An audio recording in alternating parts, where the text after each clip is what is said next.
பரிசுத்த நாமத்துக்கு ஸ்தோத்திரம் உண்டாவதாக. கர்த்தர் தாமே உங்களை ஆசீர்வதிப்பாராக.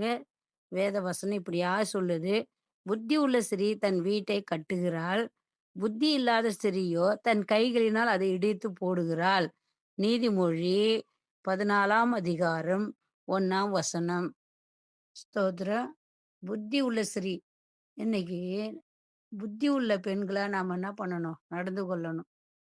மிகவும் மேரேஜ் ஆனவங்க, திருமணம் ஆனவங்க, கணவர நல்ல வழியில நம்ம நடத்தணும். பிள்ளைகள நல்ல வழியில நம்ம நடத்தணும்.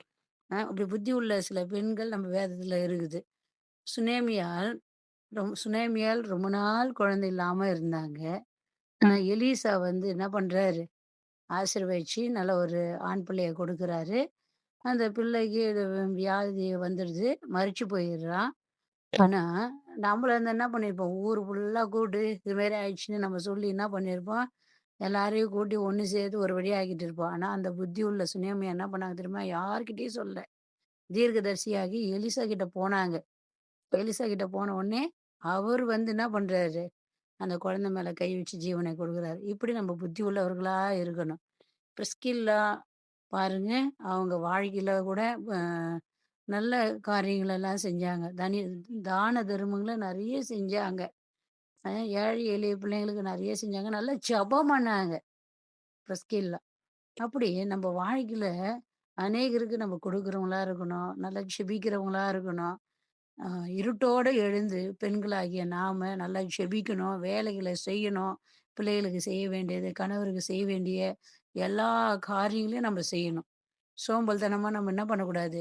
இருக்கக்கூடாது. ஒரு பாட்டு சினிமா பாட்டு கூட இப்படி பாடுறாங்க. "ஆவதும் பெண்ணாலே, அழிவதும் பெண்ணாலே" அப்படி சொல்லியிருக்கிறாங்க. அப்படி இல்லாம நம்ம என்ன பண்ணக்கூடாது? நம்ம நடந்து கொள்ளக்கூடாது. கிறிஸ்துவ பெண்ணா இருக்கிற நாம, நம்ம எப்படி நம்ம வாழ்க்கையில நல்லா இருக்கணும், நம்ம போற இடத்துல ஆ ஆசீர்வாதமா இருக்கணும் நம்ம எப்படி விரும்புறோமோ, அதே மாரி நம்ம தேடி வர மருமகள நம்ம என்ன பண்ணணும்? அப்படி நேசிக்கணும். வேலையில இருக்கிற இடத்துல போகும்போது, அவங்கள நம்ம படிப்ப பார்த்து, அழக பார்த்து நம்ம முடிவு பண்ணக்கூடாது. சரிதானா?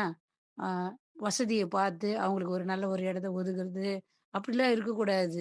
கர்த்தர் அப்படிலாம் பார்க்கல. பெண்ணாகிய நாம இது நெறைய என்ன பண்றோம்? தவறுகள் செய்றோம். அழக பார்க்குறோம், பணத்த பார்க்க பெருமைய பார்க்குறோம். ஒரு மனுஷன பார்த்து இச்சையில விழுந்துர்றோம். இப்படிப்பட்ட காரியங்கள் எல்லாம் நமக்குள்ள பெண்ணாகி நமக்குள்ள என்ன பண்ணக்கூடாது? வரக்கூடாது. பாவத்துக்கு விலகி ஓடின யோசேப்ப போல நம்ம என்ன பண்ணணும்? பரிசுத்த பக்திய காத்துக்கொள்ளணும். நல்ல ஒரு குடும்ப பெண்ணா இருக்கணும். நல்ல வாலிப பொண்ணுன்னா, வாலிப பெண்ணா நம்ம நடந்துக்கணும். பாவத்துல விழுந்துறக்கூடாது. கண்ணியில விழுந்துறக்கூடாது. கர்த்தர் நம்ம அழைத்த அழைப்புல நிலைத்து நிற்கணும். நம்ப ஜெபிக்கலாமா? ஸ்தோத்திரம் ஆண்டவரே! எங்கள அதிகமா நேசிக்கிற எங்கள் அன்பின் தகப்பனே! அப்பா ருத் அ நீதிமொழிகள் 14ஆம் அதிகாரம். புத்தியுள்ள ஸ்திரீ தன் வீட்டை கட்டுகிறாள். புத்தி இல்லாத ஸ்திரியோ அதை கைகளினால் இடித்து போடுகிறார்கள். ஆண்டவரே அநேக பெண்கள் ஆண்டவரே புத்தி இல்லாத இருக்கிறாங்கப்பா. அநேக பெண்கள் புத்தி உள்ளவர்களா குடும்பத்தை நடத்துகிறாங்க. அநேக ஆண்கள் இறந்து போனா கூட பிள்ளைகள நல்ல வழியில நடத்துகிறாங்க ஆண்டவரே! அப்படிப்பட்ட பெண்களாய் நாங்கள் காணப்பட கர்த்தர் உதவி செய்யுங்க. ஆண்டவரே நல்லா புத்தி எப்படி வரும்? அதிகாலையில் கடவுள தேடும்போது வரும். ஆண்டவரே ஆலயத்துக்கு போகும்போது வரும்.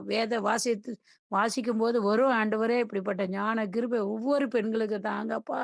ஆண்டவரே ஏசப்பா அத கேட்கிற பிள்ளைகள் மனம் திரும்பட்டும். ஆண்டவரே சோம்பல்தனமா இருக்கக்கூடாதப்பா. சமைக்கிறதுல உண்மையா இருக்கட்டும், வேலையில உண்மையா இருக்கட்டும். ஏசப்பா ஆண்டவரே எல்லா காரியங்களிலும் இருட்டோட எழுந்து, ஆண்டவரே தன் வீட்டாருக்கு ஆகாரத்தை கொடுக்கிற பிள்ளைகளாக, வேலைக்கு செய்கிற பிள்ளைகளாக இருக்கட்டும் என்று, பிதா, குமாரன், பரிசுத்த ஆவி நாமத்திலே ஆசீர்வதிக்கிற இத கேட்கிற ஒவ்வொரு பிள்ளைகளும் மனம் திரும்பட்டும். பெண் பிள்ளைகள், வாலிபர்கள் எல்லாம் மனம் திரும்பட்டும் என்று மனதார வாழ்த்தி நான் ஆசீர்வதிக்கிறேன். நல்ல பிதாவே, ஆமென். God bless you. கர்த்தர் உங்களை ஆசீர்வதிப்பாராக. ஆமென்.